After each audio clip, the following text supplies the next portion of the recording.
Danes v Pomurskem dnevniku. Odpadno je uporabno. Prva pod reflektorji brez zadetkov. Teden boja proti raku. Varnostni pas rešuje življenje. Vreme jutri bo delno jasno.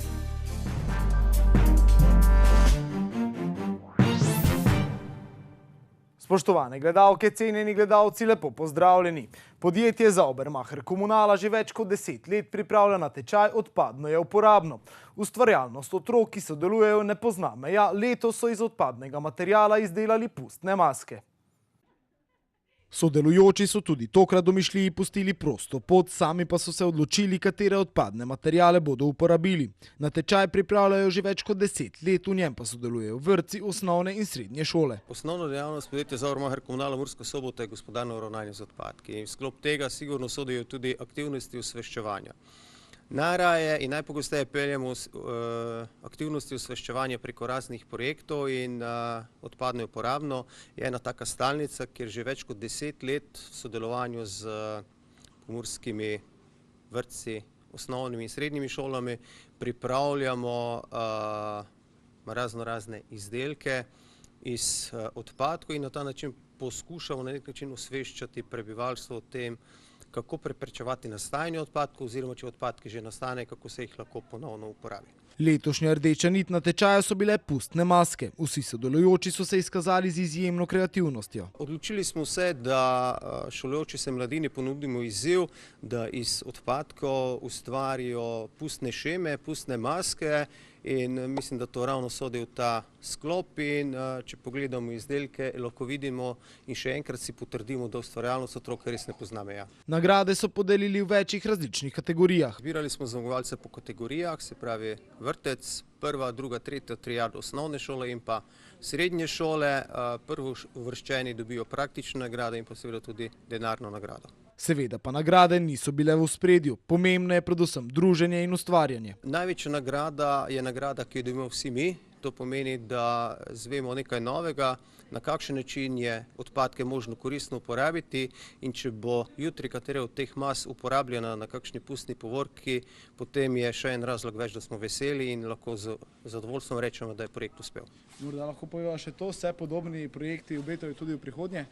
Vsekakor, ravno v pripravi zaključne prireditve smo dobili idejo o razpisu Odpadno je uporabno 2019-2020 in verjamem, da bomo še enkrat več dokazali, kaj vse se iz odpadkov da narediti in še enkrat več bomo dokazali, kako velika je ustvarjalnost otrok. V kategoriji vrtcev je slavil vrtec Beltnice, enota Gančani, v prvi in drugi triadi osnovnih šol je nagrada romala v Kobilje.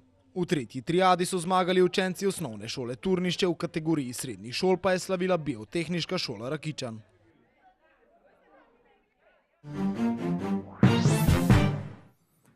V soboto je Fazanerija gostila nov zgodovinski dan. Prvič je bila namreč v Murski Soboti odigrana tekma pod reflektorji, srečanje Mure in Domžal pa se je končalo z delitvijo točk. V Fazaneriji so v soboto prvič zagoreli reflektorji, Mura je odigrala premierno tekmo pod umetnim soncem. Navijači črno-belih so novo pridobitev sprejeli z navdušenjem. Na vprašanje, kako dolgo so čakali na prvo tekmo pod reflektorji, pa pravijo: Predolgo. Par let sigurno, pa to je vsekakor dobra pridobitev. Seveda to neka pridobitev za Prekmurje, za Pomurje. Od malega se navija za Muro, zdaj pa ga so reflektorji, pa ena posebna atmosfera. Tekma veliko lepote ni ponudila, so pa v njej uživali predvsem tisti, ki so pristaši taktičnega boja. Mura je imela preko Luke Šušnjare v prvem polčasu 2 lepi priložnosti, a se mreža gostov ni zatresla. Na drugi strani Šamar Nikolson z glavo ni uspel premagati Matka Obradoviča. Črno-beli so bili nekoliko podjetnejši nasprotnik, a so bili v zaključkih akcij tokrat premalo odločni. Kljub temu je bil Ante Šimunđa s predstavo svojih varovancev zelo zadovoljen. Tekma taktično odigrana zelo dobro. To je za gledalce mogoče malo manj atraktivno, ampak za trenerske vidika mislim, da smo odigrali in eni in drugi izredno čvrsto, disciplinirano, taktično kultura je bila na zelo visokem nivoju. Po drugi strani bi pa se spet dotaknil te naše publike, katera je vsako tekmo tako glasna in mislim, da smo jim z pristopom, z igro se odložili, da smo prišli v tako velikem številu. Gostje so pogrešali kapetana Senijada Ibričiča, kar se je poznalo predvsem v ofenzivi Domžal. Simon Rožman je bil po tekmi zadovoljen z osvojeno točko. Tekom tedna smo, doživeli malce hendikepa, ker je zbolel kapetan, tako da smo se temu mečkem prilagodili. Prilagodili smo se do te mere, da nekako Muri nismo dopustili njihove dobre tranzicije. Sami pa poskušali nekako iz te srednje cone ogrožati vrata in na koncu koncev, da gre za našega konkurenta v tej borbi za najvišja mesta, smo lahko v tem ambientu s točko zadovoljni. Muro v nedeljo čaka pomembno gostovanje, saj se bodo v Velenju pomerili z 9. uvrščenim Rudarjem. Teden boja proti raku izpostavlja, da bi zdravim življenjskim slogom lahko ogroženost z rakom zmanjšali za do 50%. Da ne zbolimo za rakom, je treba opustiti kajenje, omejiti sončenje in pitje alkohola ter se redno udeleževati presejalnih programov.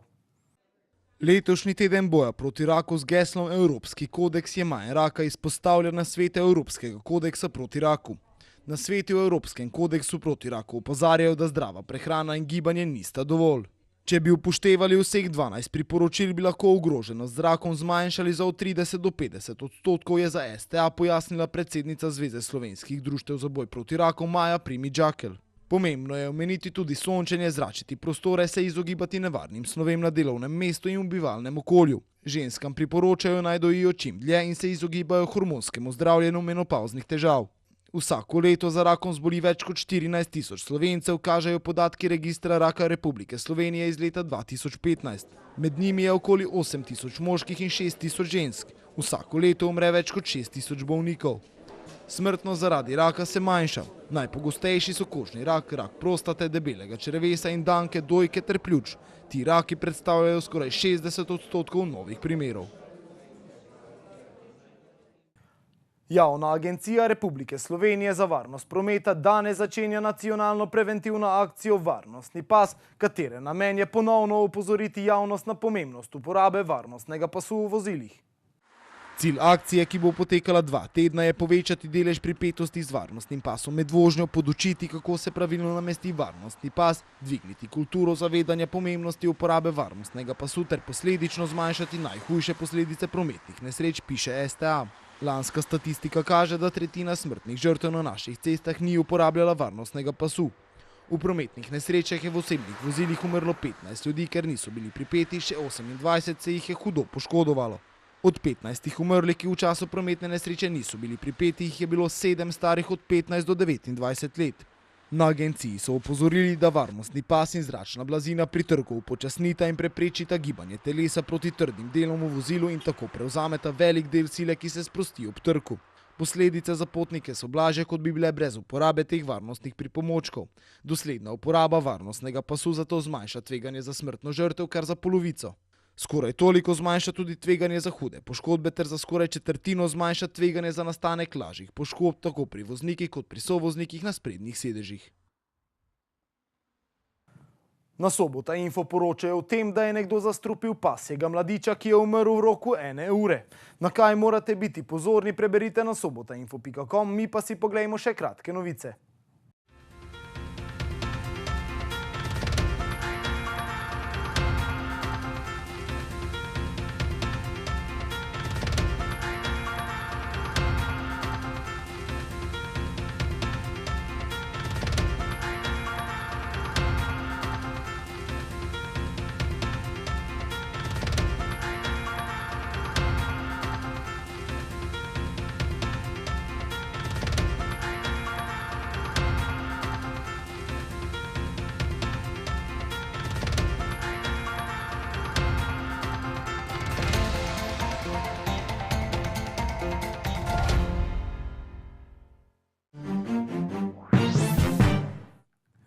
Jutri bo delno jasno spremenljivo oblačnostjo, popoldne bo nastalo nekaj kratkotrajnih ploh. Več o vremenu pa v vremenski napovedi. Danes smo imeli jasen dan s temperaturami okrog 18 stopinj Celzija. Opoldne ste v Ukrajinskem parku Goričko namerili 14, v Radencih 16, v Murski Soboti 17, v Lendavi pa 6 stopinjo več.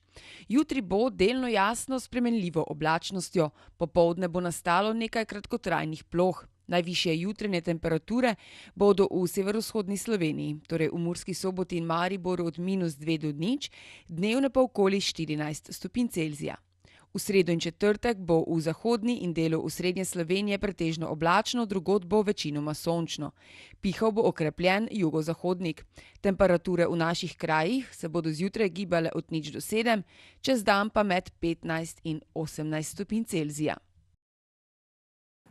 Toliko smo vam pripravili v današnjem Pomurskem dnevniku. Za več informacij obiščite našo spletno stran. Bodite v naši družbi in nasvidenje do prihodnjič.